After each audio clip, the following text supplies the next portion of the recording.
Okay, so we're going to discuss harmonic motion.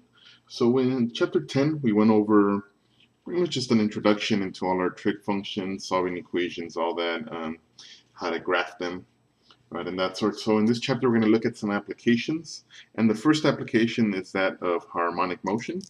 So the harmonic motion or equation is this equation here. Right, we choose sine. This W looking variable is omega. T is time, right? So it's a function with respect to time. Greek letter phi and constants A and B. Right. Now, omega is what is known as angular frequency.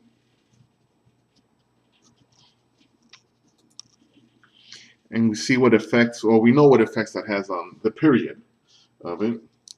Right. The larger it is, the smaller the period becomes. Right? And our ordinary, what's called the ordinary frequency, which we'll label as F. So angular frequency is this Greek letter omega. Ordinary frequency is omega over 2 pi. And kind of normalizing it from our sine function of a period of 2 pi. Right, and the period, as you can probably tell, is the same. Sometimes referred as T, is 1 over F, or in other words, 2 pi over omega. Right, the phase of the motion is referred to as phi, and we have the phase shift, right, in terms of the graph, is negative phi over omega. Right, so a lot of the same concepts, we're just thinking about it in terms of harmonic motion. Right.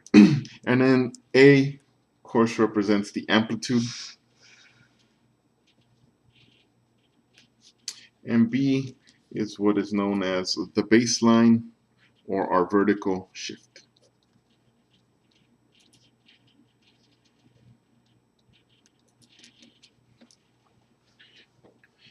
All right. Now, in terms of harmonic motion can be used to model lots of different physical situations. What we're going to focus on today is that of a spring.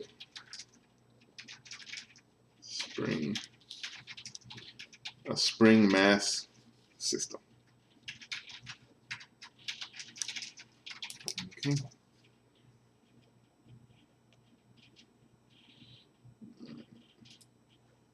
Okay. Now, our spring mass system, now a couple of things on just kind of units / quantities. Right, when we refer to mass, we're looking at, or we're referring to an object's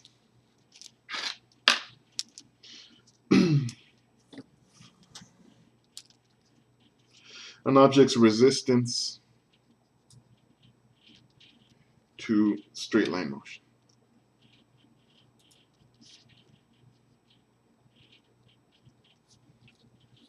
And when we are referring to weight, is the amount of force gravity exerts on an object.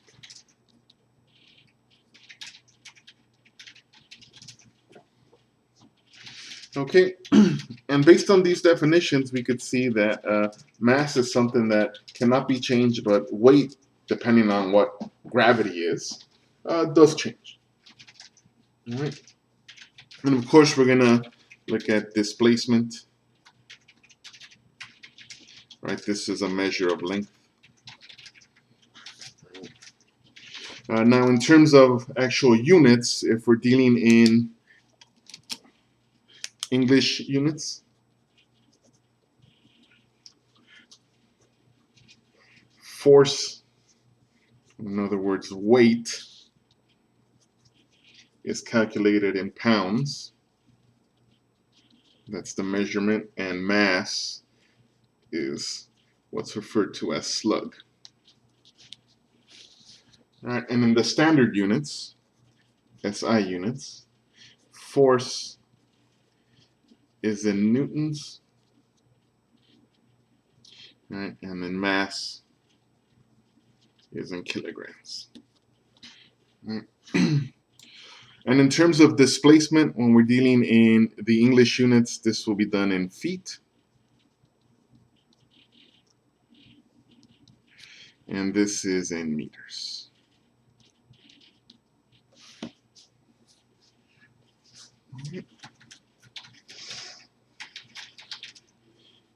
And if we take in any kind of physics, we know that force is the same as mass times acceleration.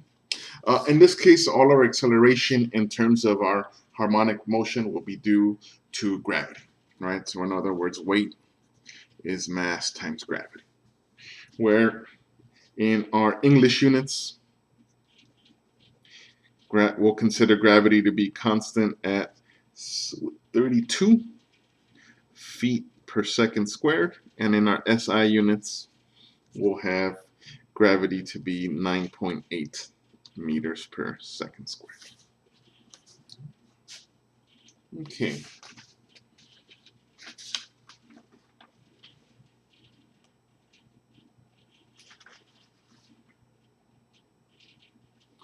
All right. Now, what we're going to study is a spring in motion here. Yeah.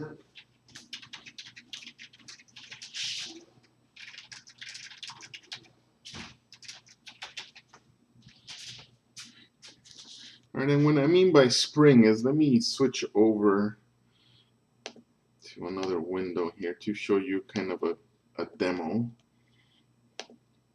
Okay, so what you see here is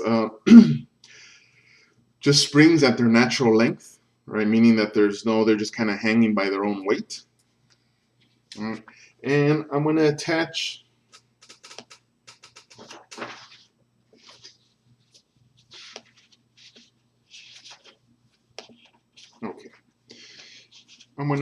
here some kind of weight on 50 grams. Okay, and depending on what is here the spring constant, and we can see when it's small, right, it kind of hangs more as opposed to, actually let me get the same weights on here.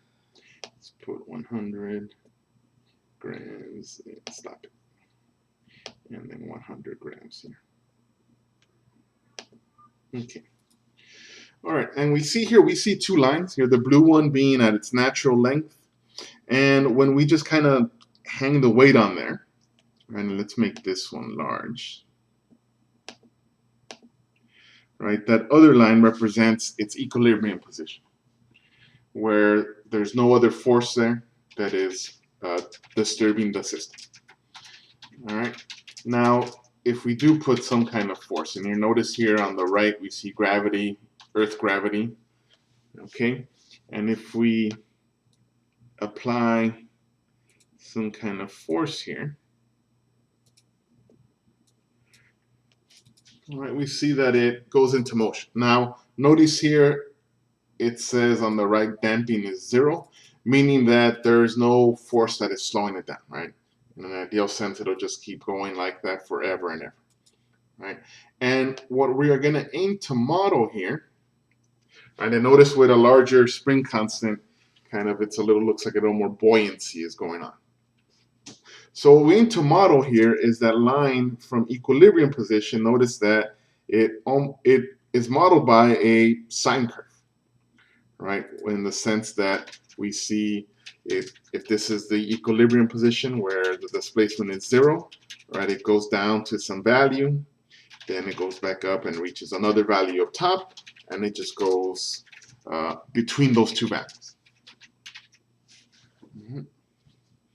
Okay, now what kind of guides this spring constant, right?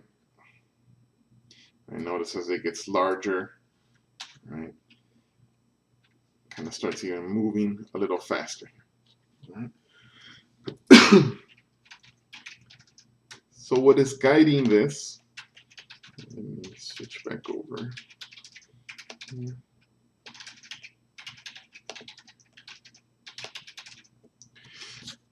The physical force at play can be described using what's called the Hooke's law.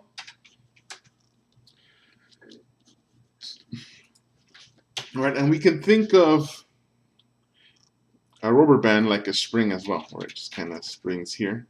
And if you've ever pulled on a rubber band, you know that the more you pull on it, you can even feel it on your finger, right? The force on your finger becomes greater the further out you pull that rubber band. Okay, so as it turns out, what Hooke's law states is that the force is equal to K times D, where K in our case is what's going to be known as the spring constant. So depending on what the material it is, right, that will guide what K is, and D is the displacement. Right? In other words, in mathematical terms, force is proportional to the displacement.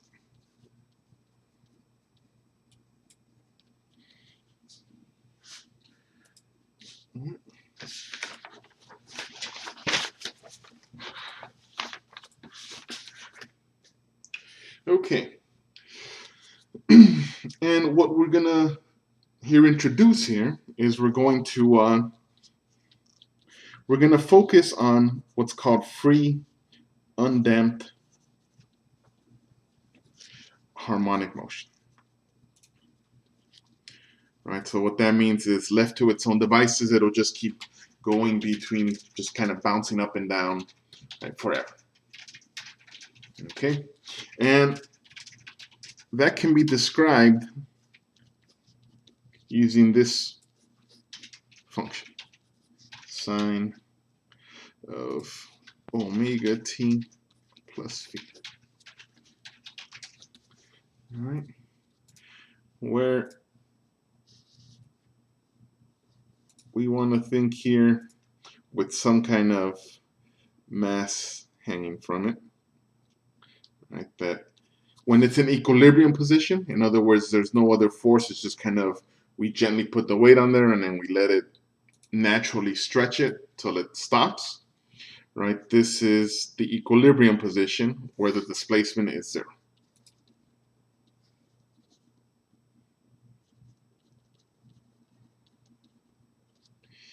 And then K is what's called the spring constant, right? Depending on what the material it's made out of, or how tightly it's wound together, right? That'll all be affect what the spring constant is, right? And as the system moves, if it moves below here the equilibrium point,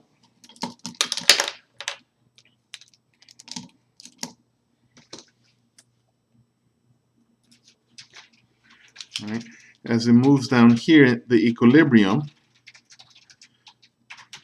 point, the displacement will be positive, and as it moves above the equilibrium, we'll call the displacement negative. All right, that's just a convention, right? We just are defining those terms, right? And the same thing here, as if it's moving, the velocity of it, if it's moving here, velocity will be positive here, and if it's moved up here, velocity will be negative, less than 0. Okay. All right. All right. And again, velocity signifies speed and direction, right? If we're just looking at speed, that has no sign, but velocity is a sign. It does have a signed number to it. Okay, and going back so you can kind of see the spring in motion one more time. Right. Notice here at equilibrium, what is happening to x of t, right? It goes positive, then to 0, then to negative, right? Kind of up and down, right? And we can see how it's a sine function or a sinusoidal, right? So we could see here, right, the displacement, right, depending on what A is,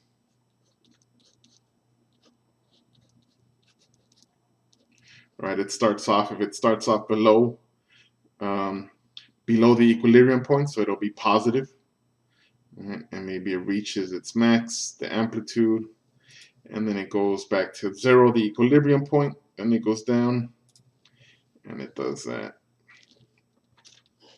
Oops.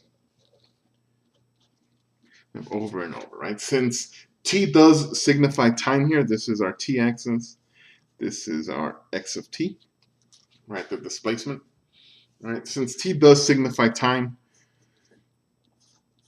t will be greater than or equal to 0. All right. Now, these quantities here, the angular frequency, omega, right, is going to be found by taking the square root of the spring constant over the mass m, right? Mass, not weight. Okay, again, careful with our units as you work through these problems. The amplitude can be found by taking the initial displacement. So I'm going to define x naught to be our initial displacement.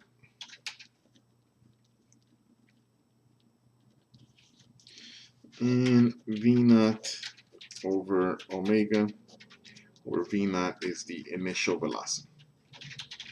And these are constants, right? Sometimes given to us, most likely given to us, right? It says with an initial displacement or initial velocity. And in some cases, they may be 0, right? But they are constants that will most likely be given to us. All right.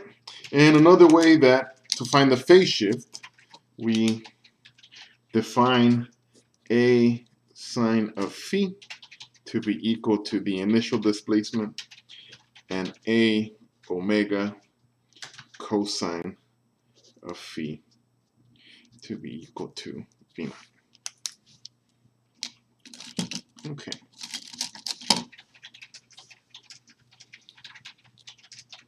All right.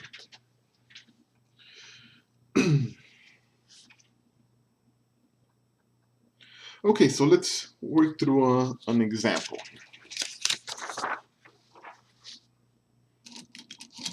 So for this example,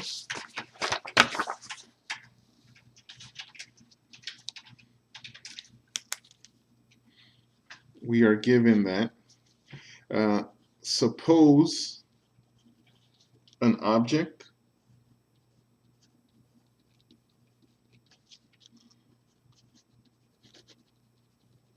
weighing 16 pounds stretches a spring 2 feet. Okay. So I'm going to use this to calculate our spring constant K. Right? But before that, we're also going to solve the following, or before I get into doing the work, I also want to solve, after I find the spring constant, the following. Right? If the object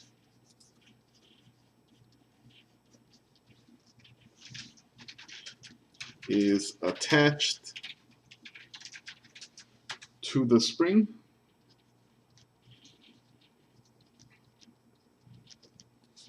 and released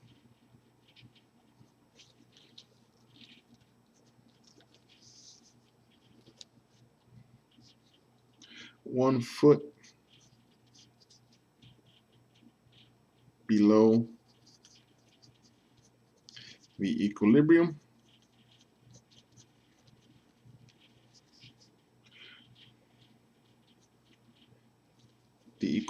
position from rest,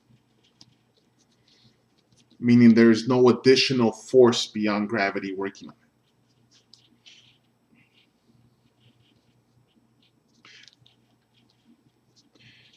it. Find the motion function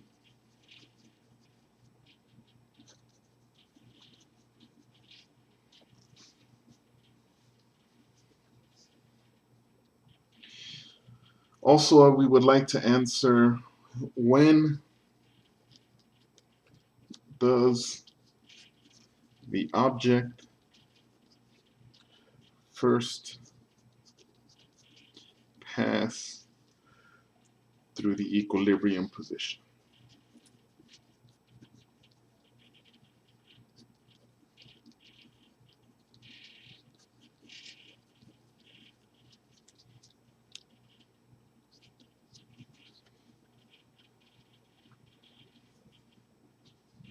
All right, and also, is the object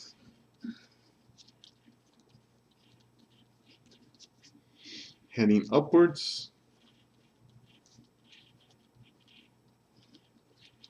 or downwards at this instant?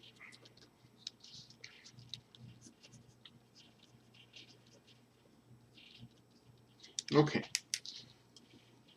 so we do have a lot going on here, but we're gonna take it one step at a time. All right, so we want to find the equilibrium, the the motion function, right? And again, our motion function is this.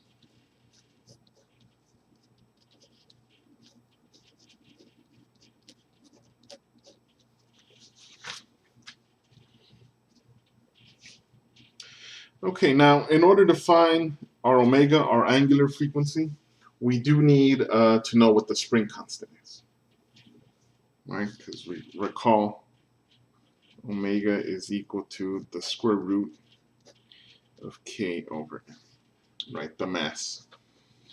Okay, so we know from Hooke's law, right? Force is proportional to the displacement, and that's where we use this part.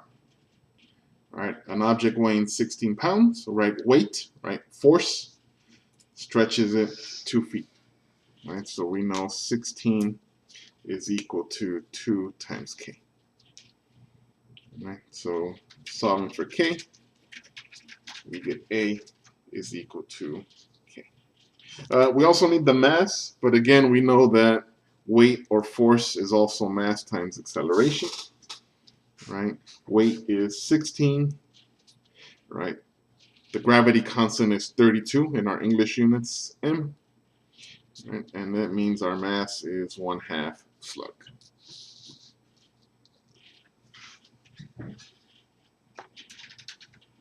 Okay, so we have now our omega to be 8 over 1/2, which equals to 16, which equals to 4.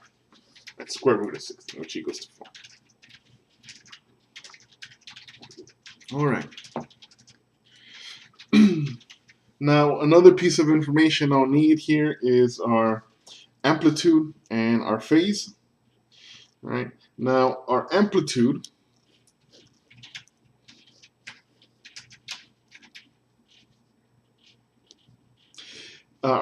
is going to be specific to the given situation in our problem, right? Initial position, initial velocity over the angular frequency. Now let's pay attention to the wording here, right? The object is attached to the spring and released 1 foot below the equilibrium, right? So what happens here, we have our spring with our mass attached to it at equilibrium. And then we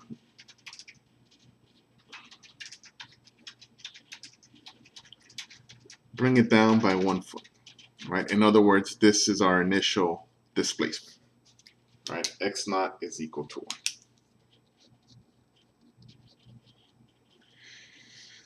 And then it says from rest, which means that we bring it down a foot and then we just simply release it. There's no additional, we don't push it down, we don't push it up, we simply bring it down 1 foot and then we let it go and let it do its thing. Okay, so that means that there is no initial velocity to the system, The system is generating that velocity through gravity and the spring constant itself from the pushing and pulling on itself.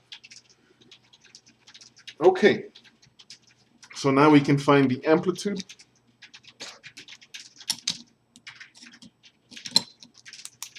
The amplitude is going to be equal to, right, x naught squared, 0 over 4 squared. So 0 divided by 4 is 0, so amplitude is simply just 1. Right? And foot is the unit here. Right, that's what we're dealing with. Okay, so the only thing left to find is the phase. All right, in terms of the position function, and we know that a sine of phi is equal to x naught. Plugging in the values, both of those are 1. So sine of phi is equal to 1, and that happens when phi is pi over 2, or any coterminal angle with pi over 2. But for simplicity, I'm just going to choose pi over 2.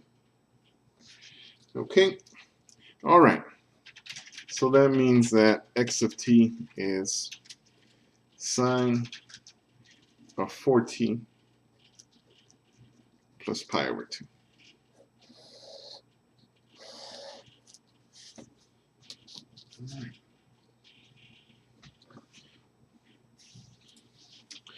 Okay, so that covers the first part when it asks when does the object first pass through the equilibrium. Excuse me, find the motion function. Right, so I've done that, right? Check. When does the object first pass through the equilibrium position? Well, we know that we stretch that out away from the equilibrium. When, in other words, what time does it hit back through that equilibrium position? In other words, what that second part is asking me is, let me start a new page here. Right, when does the object first pass through the equilibrium? When is the displacement 0, right? That's what it's asking. All right, remember, t is greater than or equal to 0. So we know when x is 0, the initial displacement is 1. But when does it go back to 0? So we'll start by letting our motion function equal to 0. So that means that, in other words, when the sine of 4t plus pi over 2, when does that equal to 0?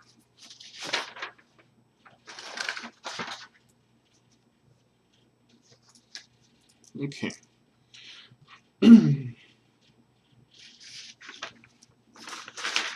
Okay, and now we'll recall stuff that we've done before. We've solved an equation that is of this type, right? Maybe not this exact one, but I should be able at this point to solve something like this. I know that sine is 0, right, at any multiples of pi, right? Where k, again, is some integer. When k is 0, sine is 0, sine of 0 is 0, sine of pi, 2 pi, 3 pi, etc., right? All of those are the solutions when the sine function is equal to 0, right? So again, I'm solving for t, so I'll subtract pi over 2 from both sides.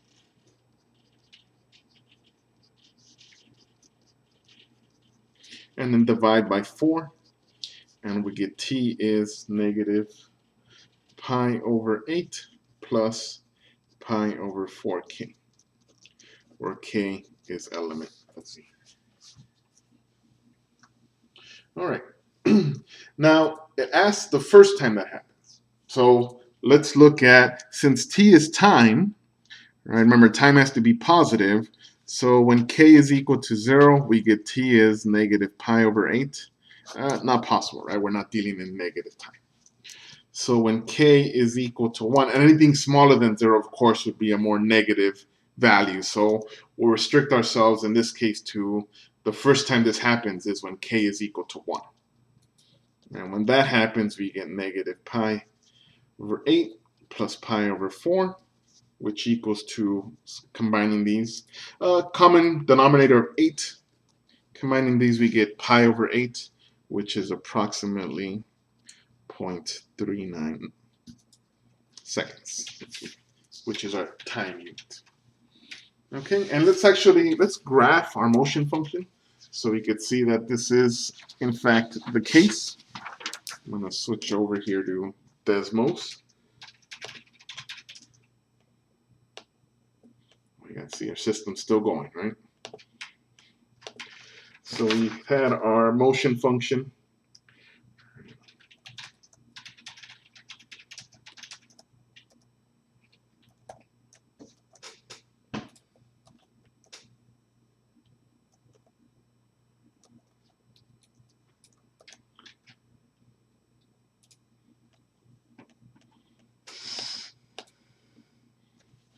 Okay. Now I used X mainly because Desmos is programmed to have X to be the independent variable, right? And I use, so don't mind the change in what I call it here, but X, what we are referring to as T, and we could see here, right? It starts off, right, at its max amplitude of 1, right? The displacement when T is 0, then it crosses the equilibrium the next time at pi/8, which is what we have shown. Now, the second question that we were asked, we look back, is the object heading upwards or downwards at this instant? Well, looking at this, if we treat reading it from left to right, it starts off in the positive and then it goes into the negative. Right? So what does that mean? So what that means is, right, what we expect, which just based off our understanding of how the spring system works,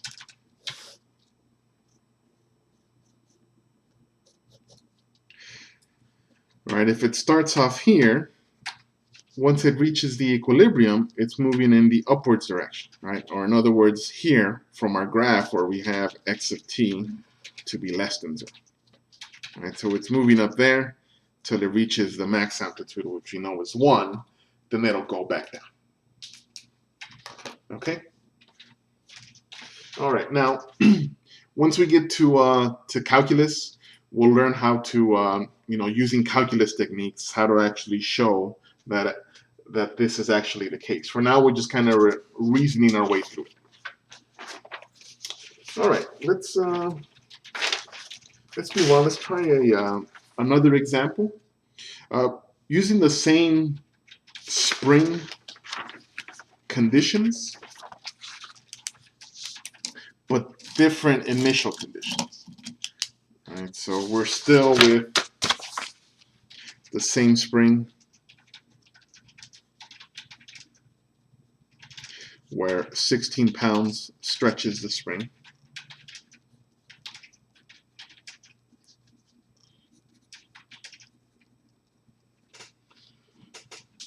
Two feet.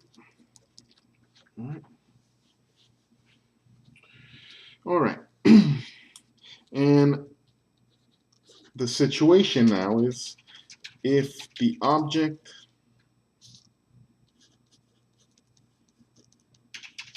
is attached to the spring and released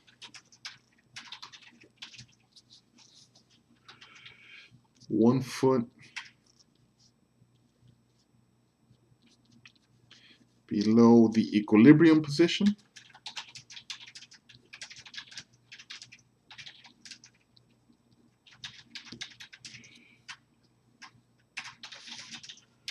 with an upward velocity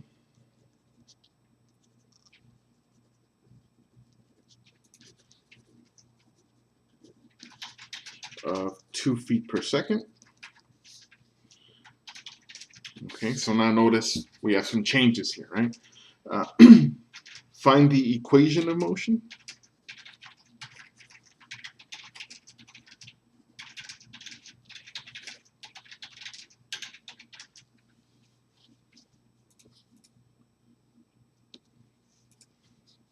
And here, what is the largest distance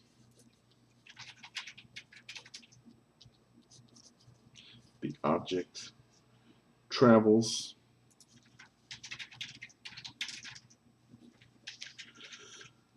above the equilibrium position.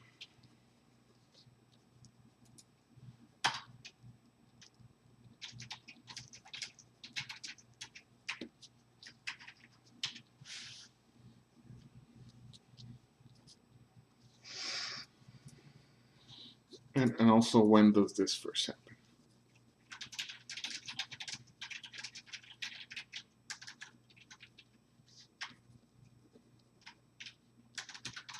Okay. So we do have a lot going on here. One thing we should realize is that we're dealing with the same spring, so the spring constant remains the same, right? That does not change, right? So omega remains the same. Had omega to be equal to 4.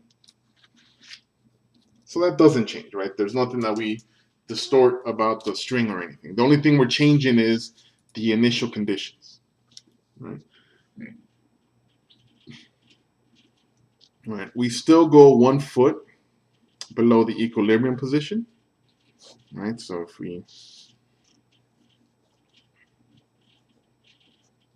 this is equilibrium, we go 1 foot, right? But in this case, now we add a little push upward, right? We bring it down, and then we give it a push upward of 2 feet per second, right? So we give it some initial velocity. Remember, upward we define to be negative, so negative 2 feet per second, excuse me, right? Velocity. Okay. All right, so that means that will change the other parts of our motion equation.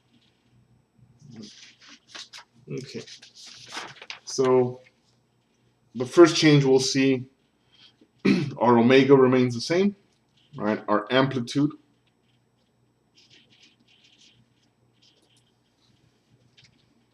one squared plus negative 2 over 4 squared.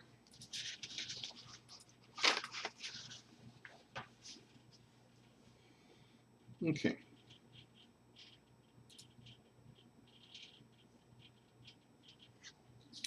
All right, and then we have this here,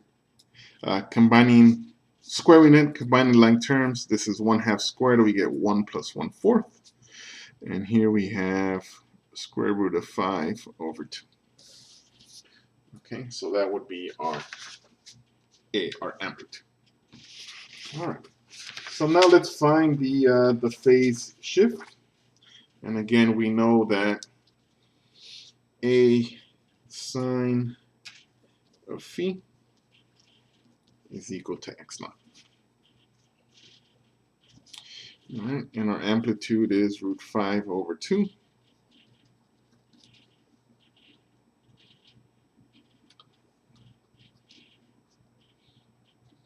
Is equal to 1. Or in other words, sine of phi is equal to 2 over 5. And we also know that A times omega cosine of phi is equal to the initial velocity, which is v naught. So plugging in the values that we know, root 5, 2 times 4 is equal to negative 2. Oops, cosine phi.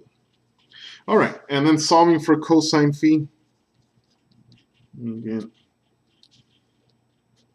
negative 1 over root 5. This tells me that we have an angle that is in quadrant 2, right, where the sine is positive, but the cosine is negative. All right, and let me find that angle. So I'll find phi to be equal to arc cosine negative 1 over root 5. Okay, let me use my calculator.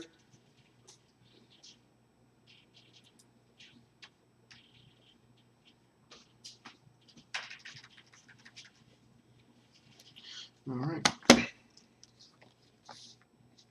So again, let's make sure we are in radians. Oops. We are radians. So let's get out of there. Second, cosine inverse 1 over root 5, negative.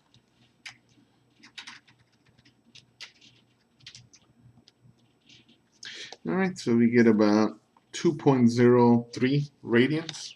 So these 2 decimal places will approximate. All right.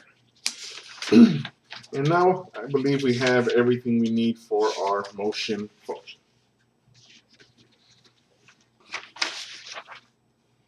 All right, so our motion function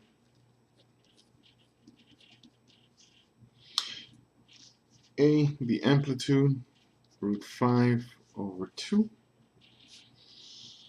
sine of omega, which omega was 4, t plus 2.03. All right. Okay. Now it says, what is the largest distance the object travels above the equilibrium position? All right.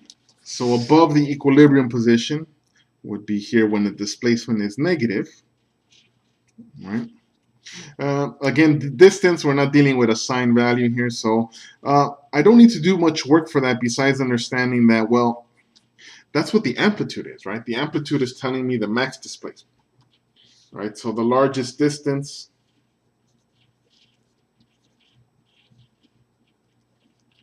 above the equilibrium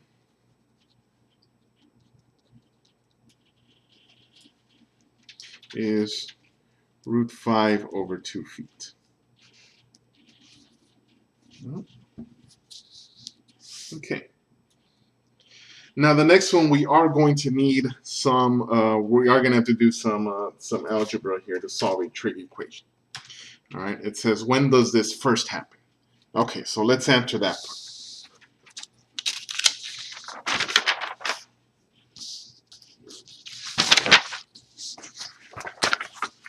Okay, so we want to know, we have our displacement function. When does it reach root 5 over 2?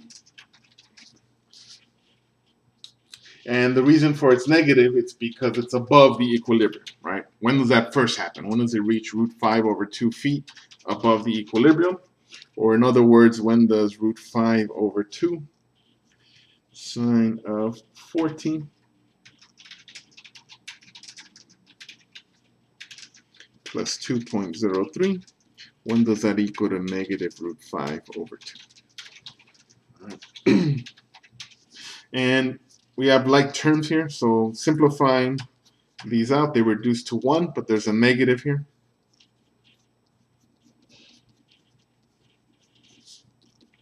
Negative 1. All right. And we could see that this occurs when this quantity here, 14 plus 2.03, when the sign is negative, the first time that happens is at 3 pi over 2. And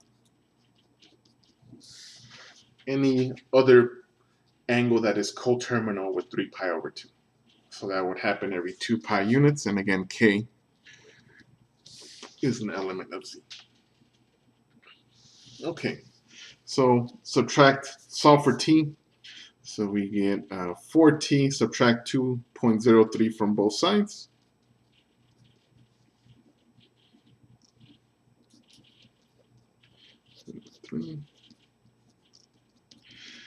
Divide by 4.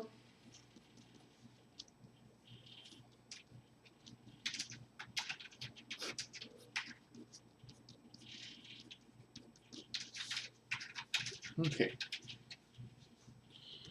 All right, and let's get an approximation here of whatever this value is here, right? So we have 3 pi over 2 minus 2.03, and divide that by 4.